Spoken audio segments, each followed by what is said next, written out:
नमस्कार दोस्तों, stock market studies में फिर से एक बार आपको बहुत-बहुत स्वागत है। तो आज मैं फिर से आपके सामने कुछ इम्पोर्टेंस कंपनी का अपडेट लेके आया हूँ। तो इस अपडेट दिखाने से पहले मैं एक चीज़ आपको ज़रूर दिखाना चाहूँगा, जो एक दर्दनाक है, क्योंकि मेरे हिसाब से इस तरीके से सिचुएशन होना नहीं चाहिए कि फिर भी देखिए, लोगों के पास जब पैसा होता है, लोगों के पास जब मतलब पैसा, धन कुछ आ जाता है, तो हमेशा वो लोग एक ही चीज़ के बारे में सोचते हैं कि मैं पावर में रहूँ और मेरे बात सबको सुनना चाहिए। तो इस तरीके से देखा है तो हमास और जो इज़राइल है, इसके ऊपर बहुत बार कुछ सिचुएशन इस तरीके से हुआ कि बहुत बार फाइटिंग भी हुआ। तो फाइनली इस बार जो मतलब युद्ध हो स्टार्ट हो चुके हैं, वो मुझे नहीं लगता कि ये युद्ध इतना जल्द से जल्द खत्म हो जाएगा, क्योंकि जिस तरीके से सिचुएशन क्रिएट हुआ है कि हमास ने जिस तरीके से इज़राइल के अंदर घुसकर बहुत सारे लोगों को मार दिया। उसके बाद इज़राइल ने युद्ध ऐलान कर दिया और अभी एक पॉइंट प्लस पॉइंट के हिसाब से है कि इसराइल के सपोर्ट में ऑल ओवर कंट्रीज है। कुछ मतलब कंट्रीज ही हमास के सपोर्ट में है, क्योंकि हमास चाहते हैं कि इसराइल के ऊपर जो उसका जो पूरा का पूरा डोमिनेंट था, वो वापस पाना चाहते हैं। तो इस तरीके से सिचुएशन में ऑब्वियसली हमास और जो इसराइल है, जो युद्ध स्टार्ट हुआ है, इसके लिए इंडिया के कुछ कंपनीज के पॉजिटिव पॉइंट भी है, कुछ कंपनीज के बुरी तरीके से खराब सिचुएशन भी आ सकते हैं। तो यहाँ पे मैं कुछ कंपनी आपके साथ डिस्कशन करूंगा, जो जो मुझे लगता है उस सारे कंपनीज के ऊपर अपकमिंग टाइम्स में कुछ पॉजिटिविटी, कुछ नेगेटिविटी आ सकते हैं। तो उनमें से कौन सा कंपनी है, चलो मैं एक एक करके आपको डिस्कशन कर लेता हूँ। देखिए, फर्स्ट जो कंपनी टाटा मोटर्स, देखिए टाटा मोटर्स के ऊपर क्या इस सिचुएशन के कारण टाटा मोटर्स के ऊपर क्या कुछ प्रेशर आएगा?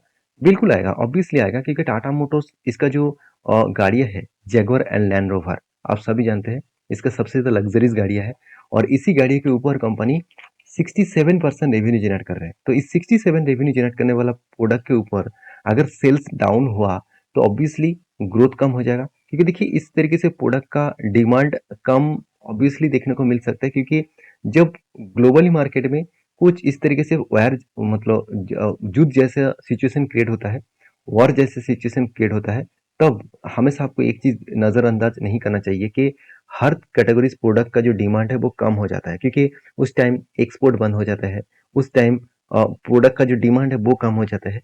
तो उसके चलते है मुझे लगता है टाटा मोटर्स के ऊपर थोड़ा सा प्रेशराइज आ सकता है, क्योंकि इसका जो मेन प्रोडक्ट है जैगवार लैंड रोवर, जो यूरोप कंट्रीज में, मिडिल ईस्ट कंट्री में बहुत ज्यादा सेल ऑफ देखने को मिलता है, चाइना में भी अच्छा खासा सेल ऑफ देखने को मिलता है।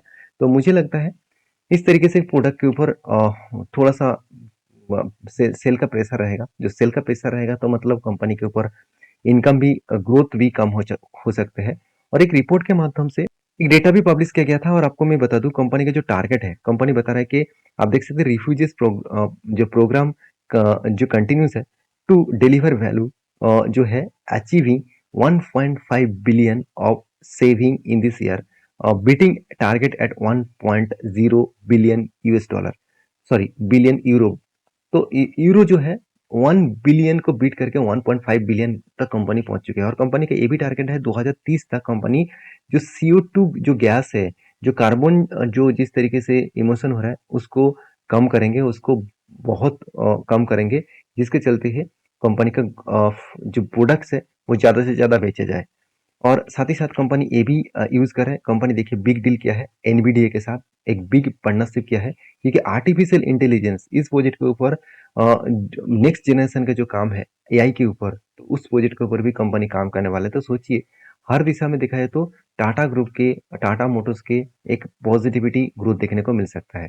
तो मैं जरूर कहूंगा कंपनी का रिजल्ट भी आने वाला है, अभी फिलहाल के जो रिजल्ट है, प्रीवियस जो रिजल्ट है, उसके हिसाब से कंपनी का प्रॉफिटेबिलिटी तो अच्छा है। तो मुझे लगता है कि इस बार कंपनी के रिजल्ट में थोड़ा सा करेक्शन देखने को मिल सकता है। तो अभी इंस्टीट्यूशन इस कंपनी के ऊपर भरोसा करके बैठे हुए हैं कि इस कंपनी के ऊपर एक तगड़ा परफॉर्मेंस देखने को मिलेगा। ऑब्वियसली कंपनी के ऊपर एक शानदार परफॉर्मेंस देखने को मिला है। अगर इसका चार्ट पैटर्न में आपके साथ शेयर करूँ तो आप देखेंगे, तो मैंने एक ट्रेड आपको मेंशन करके दिया था। यहाँ पे शोल्डर बना, उसके बाद शोल्डर, उसके बाद एक हेड बना, उसके बाद एक शोल्डर बना। तो इसको कहा जाता है reversal head and shoulder pattern. तो रिवर्सल हेड एंड शोल्डर जो पैटर्न क्रिएट होता है, तो आपको हमेशा दो चीजों को ध्यान रखना पड़ता है। एक, पहले तो ब्रेकआउट, तो इस कैंडल ने ब्रेकआउट दिया, एक्चुअली ब्रेकआउट इस कैंडल ने किया, और उसके बाद इस कैंडल ने कंफर्म किया। तो कंफर्मेशन के बाद यहाँ पे मैंने क्या लिया, एंटी लिया, और एंटी होने के बाद धीरे धीरे करके देखिए ऊपर गया, और उसके बाद देखिए वही लेवल को वो रिटेस्ट कर रहा है, बार-बार रिटेस्ट कर रहा है, जो इसका स्ट्रॉन्ग एक रेजिस्टेंस था। वो रेजिस्टेंस ब्रेक करके ऊपर गया और वही अभी बन चुके हैं कंपनी के लिए सपोर्ट। तो सपोर्ट को रिटेस्ट करने के बाद धीरे-धीरे करके वो ऊपर जा रहा है और मेरा जो टारगेट रहेगा वो 700 के आसपास रहेगा और 700 तक अगर टारगेट मिले तो मुझे एंट्री लेवल से 31% के आसपास टारगेट मिल सकता है। तो बाकी आपकी क्या राय है इस कंपनी के ऊपर जरूर कमेंट्स करके बताना। तो नेक्स्ट जो कंपनी है उसका नाम है एमसीएक्स। देखिए मल्टी कमोडिटी एक्सचेंज। तो देखिए मल्टी कमोडिटी एक्सचेंज के ऊपर कुछ गुड न्यूज भी आया है जो मैंने पिछली बार भी आपके साथ शेयर किया था। तो फिर भी इस बार कुछ गुड न्यूज आया है। आप देखेंगे तो ये बताया जा रहा है कि माइंड दिग्गज वेबसाइट के माध्यम से कि एमसीएक्स में थोड़ा सा जूम करके आपको दिखा देता हूँ और भी क्लियर हो जाएगा। ध्यान से देखना कि MCX share price hit 52 week high age. देखिए आप देखेंगे तो बॉरिस टू लॉन्च आप देख सकते हैं new commodity derivatives platform from the October 16। तो कंपनी नया जो डेरिवेटिव जो सेगमेंट है उसको कंपनी ओपन करने वाला है। अभी देखिए इस कंपनी के जो नया सेगमेंट के जो यहाँ पे काम होने वाला है उसका नाम चेंजिंग करके दिया गया है। पहले देखिए एक एमसीएक्स था, मल्टी कमोडिटी एक्सचेंज नाम से जाना जाता था। अभी कंपनी का नाम जाना जाएगा एमसीएक्स स्टॉक एक्सचेंज। तो इसका एक्चुअली न्यू नाम जो होगा वो आपको मैं पहली बार आप पिछली बार वीडियो बना के शेयर भी किया था। चलो मैं आपको दिखा भी देता हूँ। देखिए इसका नाम चेंज होकर आ जाएगा। यहाँ पे आप देख सकते हैं किस तरीके से नाम होने वाला है कि MCXSX। इसका मतलब है मतलब MCX स्टॉक एक्सचेंज, जिसको आप MCXSX नाम से जान पाएंगे। तो मेरे कहने का मतलब है इस तरीके से नाम चेंजिंग में क्या कंपनी का ग्रोथ होगा। देखिए ऑब्वियसली कंपनी डेरिवेटिव सेगमेंट के ऊपर काम कर रहा है और जितने सारे मेटल सेक्टर है उसके साथ जो कमोडिटी सेगमेंट है उसके ऊपर कंपनी काम कर रहा है। जैसे क्रूड हो गया, जिंक, उसके साथ साथ gold, silver, nickel, natural gas, इस तरीके से प्रोडक्ट्स के ऊपर कंपनी काम कर रहा है। तो जिसका हर टाइम में इस तरीके से प्रोडक्ट्स का डिमांड बढ़ जाएगा। देखिए M6 का कंटिन्यूसली ग्रोथ अपकमिंग टाइम्स में बढ़ने वाला है क्योंकि देखिए जब जब कुछ कंट्रीज का युद्ध स्टार्ट होते हैं तो उस टाइम में सबसे ज़्यादा प्रोडक्ट का डिमांड बढ़ जाता है। क्रूड ऑयल का प्राइस बढ़ जाते हैं, गोल्ड का भी प्राइस बढ़ जाते हैं, उसके साथ साथ सिल्वर, क्रूड ऑयल, सब कुछ का प्राइस बढ़ जाते हैं। तो उस टाइम में लोग मतलब इक्विटी को छोड़कर वो डायरेक्टली कमोडिटी सेगमेंट के ऊपर काम करना स्टार्ट कर देते हैं। तो जब कमोडिटी के ऊपर ज़्यादा काम होंगे तब कमोडिटी सेगमेंट के ऊपर अच्छा खासा रेवेन्यू भी बनेगा। तो मुझे लगता है M6 का सिचुएशन कुछ पॉजिटिव आने वाला है। अभी कंपनी का रिजल्ट भी मतलब जल्द से जल्द पब्लिश होगा। तो उस टाइम में देखा जाए तो चलो रिजल्ट कब आएगा वो मैं आपको दिखा देता हूँ।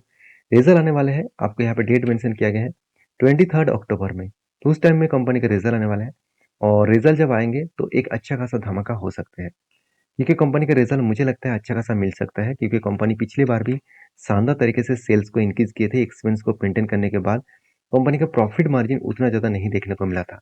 तो मुझे लगता है इस बार कंपनी का प्रॉफिटेबिलिटी थोड़ा सा पॉजिटिव में रखेंगे क्योंकि कंपनी के ऊपर कुछ ना कुछ चेंजिंग आया है जिस चेंजिंग के कारण कंपनी के ऊपर जिस तरीके से कंटिन्यूसली इन्वेस्टर बाइंग भी किए हैं तो मुझे लगता है रिजल्ट अच्छा खासा आ सकते हैं। कंपनी की जो बैलेंस शीट है उसके बारे में दो पॉइंट्स आपको याद रखना है। कंपनी इस बार इन्वेस्टमेंट जो है वो कुछ खास इन्वेस्टमेंट नहीं किया। करीबन 1100-1200 करोड़ के आसपास इन्वेस्टमेंट था। वो अभी थोड़ा सा घट चुके हैं। 1000 करोड़ के आसपास इन्वेस्टमेंट देखने को मिला। अदर्स एसेट के बारे में बात करें तो कंपनी के एसेट भी कुछ इस तरीके से देखने को मिला। 536 से कंपनी का जो एसेट है वो बढ़ के हो चुके हैं 1600 के आसपास। तो ओवरऑल कंपनी का जो परफॉर्मेंस है कुछ इस तरीके से सिचुएशन में देखने को मिला है। अभी कंपनी के जो इन्वेस्टर है तो वहाँ पे प्रोमोटर से लेकर एफएसडीएस पब्लिक हर किसी के पास होल्डिंग्स दिखेगा। हाँ, इस कंपनी के ऊपर कोई भी प्रोमोटर नहीं है। ज़्यादा से ज़्यादा इन्वेस्टमेंट आपको एफएस और डीएस के पास ही देखने को मिल जाएगा।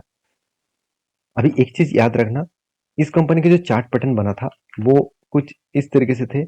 एक कप बना, उसके बाद एक शोल्डर बना और उसके बाद ब्रेकआउट भी हुए और ब्रेकआउट कन्फर्मेशन भी यहाँ पे हो चुके थे। और उसके बाद देखेंगे तो कंपनी रिवर्सल किया तो इस जगह पे मैंने एंट्री लिया और टारगेट कहाँ तक है, यहाँ तक था। करीबन 24% का टारगेट इजीली अचीव हुआ। तो यहाँ पे क्वेश्चन मार्क ये आएगा कि सर रिवर्सल हुआ, टारगेट दिया, वो तो ठीक है, तो आपको कैसे पता था कि इस लेवल तक टारगेट जाएगा। देखिए मुझे पता इसलिए बना क्योंकि यहाँ पे जो कप बना है, यहाँ पे जो कप का साइज बना है, इस कप का साइज को मार्किंग कर लेना। वही मार्किंग को यहाँ पे आप टारगेट के तरीके से देख सकते हैं। चलो एक बार मैं आपको मार्किंग करके दिखा भी देता हूँ। अगर आपको इस तरीके से टारगेट पाना है तो आपको सबसे पहले ये जो रेंज है जो हाईएस्ट रेंज है इसको मार्किंग करना पड़ेगा।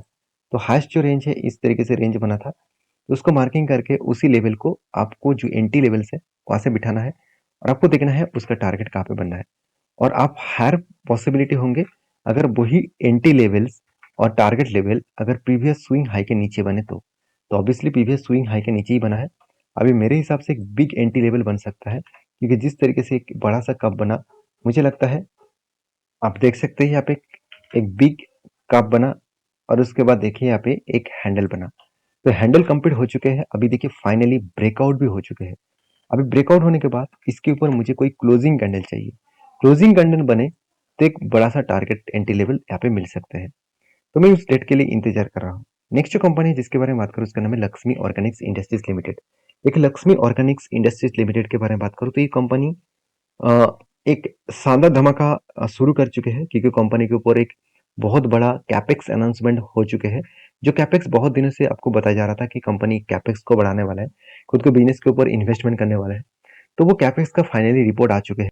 तो अब एक डेटा रिपोर्ट के हिसाब से आप देखेंगे तो यहाँ पे बताया गया है कि लक्ष्मी ऑर्गेनिक डिप्स मतलब 5% यहाँ पे करेक्शन भी हुआ है।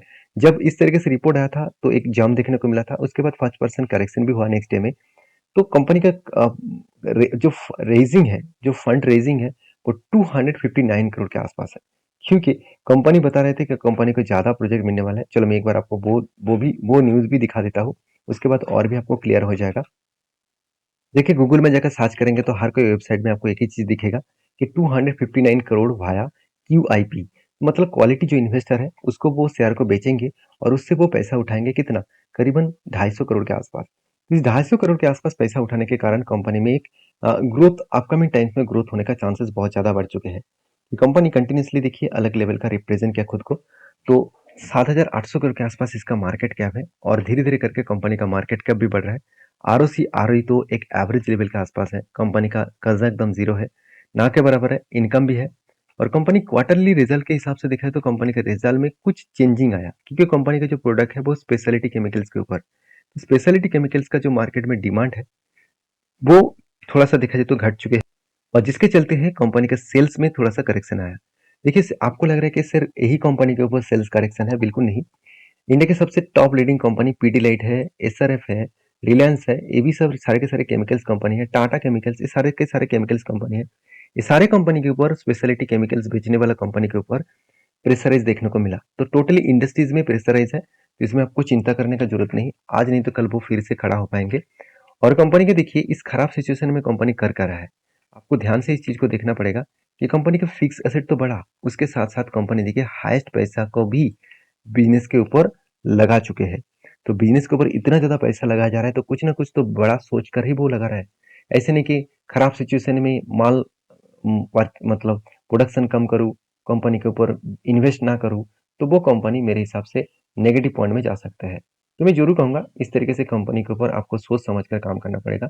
और रही बात इस कंपनी की जो परफॉर्मेंस है वो आपको एज ए इन्वेस्टर के हिसाब से देखने को मिलेगा कि प्रोमोटर के बाद FS DS पब्लिक के पास हर किसी के पास होल्डिंग है। हाँ, FS और DS के पास उतना ज्यादा होल्डिंग नहीं है, क्योंकि ये कंपनी बहुत छोटा है, इसको बड़ा होने के लिए थोड़ा टाइम लगेगा। और उस टाइम के बाद मुझे लगता है इंस्टीट्यूशन इस कंपनी के ऊपर भरोसा करना स्टार्ट करेंगे। तो रही बात इस कंपनी के चार्ट पैटर्न्स का, तो देखिए यहाँ पे एक शोल्डर बना, उसके बाद एक बिग हेड बना, और मैं इंतजार कर रहा हूँ फिर से एक शोल्डर बनने का। और मुझे लगता है जिस तरीके से यहाँ पे हाई वॉल्यूम क्रिएट हुआ है, जिस तरीके से यहाँ पे बाइंग हुआ है न्यूज आने के बाद, तो मुझे लगता है इजीली वो टारगेट को अचीव कर ब्रेकआउट कर सकते हैं। अगर ब्रेकआउट करे तो एक बड़ा सा टारगेट मिल सकता है। और मुझे लगता है यहाँ पे जो प्रीवियस हाई है 385 के आसपास, इस लेवल तक जाने के लिए वो तैयार रहेंगे। तो बाकी जब ब्रेकआउट होगा, जो टारगेट होगा, मैं आपके साथ जरूर शेयर करूंगा। नेक्स्ट जो कंपनी जिसके बारे में डिस्कशन करूँ उसका नाम है जिनोसल सॉरी जेनसॉल इंजीनियरिंग लिमिटेड। तो जेनसॉल इंजीनियरिंग लिमिटेड ये एक देखा जाए तो एक मिसलेनियस कंपनी है। तो इस कंपनी के जो बिजनेस मॉडल्स है, आप देखा जाए तो एक सोलर प्रोजेक्ट के ऊपर काम करते हैं, सोलर कंसल्टिंग के ऊपर कंपनी काम करते हैं, EPC के ऊपर कंपनी काम कर रहा है। तो इस कंपनी के ऊपर अच्छा खासा धमाका परफॉर्मेंस देखने को मिला। 2023 में मार्च मंथ में इसका प्राइस था 850, और आज कितना है, करीबन 2400 के आसपास। तो इस तरीके से जर्नी होने के बाद बोर्ड ने एक बहुत बड़ा अनाउंसमेंट किया। और देखिए जब जब कोई अनाउंसमेंट किया जाता है बोनस स्प्लिट का, तो एक बात आप याद रखना कि शेयर में करे धमाका होने के बाद ही उस तरीके से अनाउंसमेंट किया जाता है। क्यों? क्योंकि बड़े ऑपरेटर जो है वो इसी तरीके से खेल खेलते रहते हैं। क्योंकि बोनस देने के लालच में आपको कंपनी के ऊपर फँसाते हैं, क्योंकि जो लोग बाय करके रखे हैं तो उसको तो बेचना है। तो प्रोडक्ट को बेचेंगे तो उसके लिए सेलर चाहिए। तो सेलर चाहिए मतलब कंपनी के ऊपर बड़ा ज़्यादा से ज़्यादा इन्वेस्टर चाहिए। तो इन्वेस्टर तो बड़े इंस्टीट्यूशन नहीं खरीदारी करेंगे। तो कौन करेगा? Retail public. तो उसको फँसाने के लिए इस तरीके से बोनस लेके आते हैं। तो मैं रिक्वेस्ट करूँगा इस तरीके से बोनस पाने के लिए आप किसी भी कंपनीज़ के ऊपर बाय मत कर लीजिएगा। आप प्लीज़ सोच समझ कर रिसर्च करके काम करना। क्योंकि मैं जो आपको कैलकुलेशन बताया ये हर कंपनी के ऊपर नहीं होता है। ज़्यादा से ज़्यादा जो कंपनी को ऑपरेट किया जाता है और बड़े से बड़े इंस्टीट्यूशन के माध्यम से, बड़े से बड़े अ, कोई भी एच-एन-आई कैटेगरीज़ इन्वेस्टर के माध्यम से, तो वो कंपनी के ऊपर थोड़ा-सा इस तरीके से सिचुएशन देखने को मिलता है। तो प्लीज़ रिसर्च करके, स्टडी करके काम करना, क्योंकि मेरे वीडियो एजुकेशन पर्पस में होता है। कोई भी मेरे तरफ से बाय एंड सेल का रिकमेंडेशन नहीं है। अगर आपको प्रॉफिट कमाना है, तो आपके खुद के ओपिनियन होना चाहिए, क्योंकि आपके ओपिनियन के माध्यम से प्रॉफिट भी होगा और लॉसेस भी होगा। तो उसको झेलने का अगर दम है, तो ही काम करिए। तो मिलते हैं नेक्स्ट वीडियो में, तब तक के लिए अच्छे से रहिए, अपना ख्याल रखिए।